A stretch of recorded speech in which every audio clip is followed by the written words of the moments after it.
গল্পের শুরুতে বলে রাখা ভালো, এটি কোনো কাল্পনিক কাহিনী নয়, একদম সত্য ঘটনা। আমার এক বন্ধুর মুখ থেকে শোনা। ঘটনাটি যদি আপনাদের ভালো লাগে, তাহলে অবশ্যই ফলো দিয়ে পাশে থাকবেন। কথা না বাড়িয়ে সরাসরি চলে যাচ্ছি মূল গল্পে। তখনও কলেজের ছাত্র, গরমের ছুটিতে গিয়েছিল গ্রামের বাড়ি নিশিন্দাপুরে। গ্রামটি দেখতে শান্ত আর ছায়া সুনিবিড় হলেও রাতের বেলা এক অদ্ভুত থমথমে নীরবতা গ্রাস করত চারপাশকে। ওর ঘরের জানালা দিয়ে বাইরে একটা বিশাল বটগাছ দেখা যেত। পূর্ণিমার রাতে সেই বটগাছের ছায়াটা যখন ঘরের দেয়ালে এসে পড়ত, দেখতে ঠিক কোনো এক বড় নখওয়ালা দানবের মতো লাগত। সেদিন ছিল অমাবস্যার রাত। চারদিক ঘুটঘুটে অন্ধকার। রাত তখন প্রায় ১টা। হঠাৎ ওর ঘুম ভেঙে গেল। ঘরের ভেতর কেমন যেন একটা হিমশীতল হাওয়া বইছে। ভয়ে গায়ের লোম খাড়া হয়ে গেল ওর। হঠাৎ ও শুনতে পেল একটা অদ্ভুত আওয়াজ। ধীরে ধীরে কেউ যেন ফিসফিস করছে। আর সবচেয়ে ভয়ের ব্যাপার হল, আওয়াজটা ঘরের ভেতর থেকেই আসছিল। ও ভয়ে ভয়ে চোখ খুলল। ঘরের কোণে, যেখানে অন্ধকার সবচেয়ে ঘন, সেখানে একটা অবয়ব দাঁড়িয়ে আছে।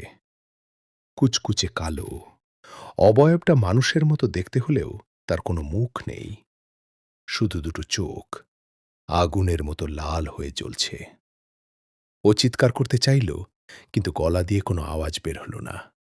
মনে হলো বুকটা কেউ শক্ত করে চেপে ধরেছে।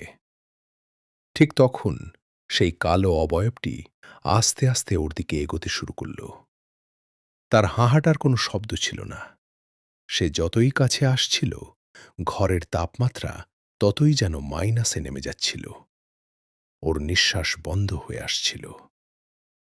সে বিছানার ঠিক পাশে এসে দাঁড়াল। তার সেই জলজলে লাল চোখ দুটো দিয়ে ওর দিকে তাকাল। তারপর একটা বরফ শীতল হাত বাড়িয়ে দিল ওর গলার দিকে। ও চোখ বন্ধ করে মনে মনে ঈশ্বরকে ডাকতে লাগল।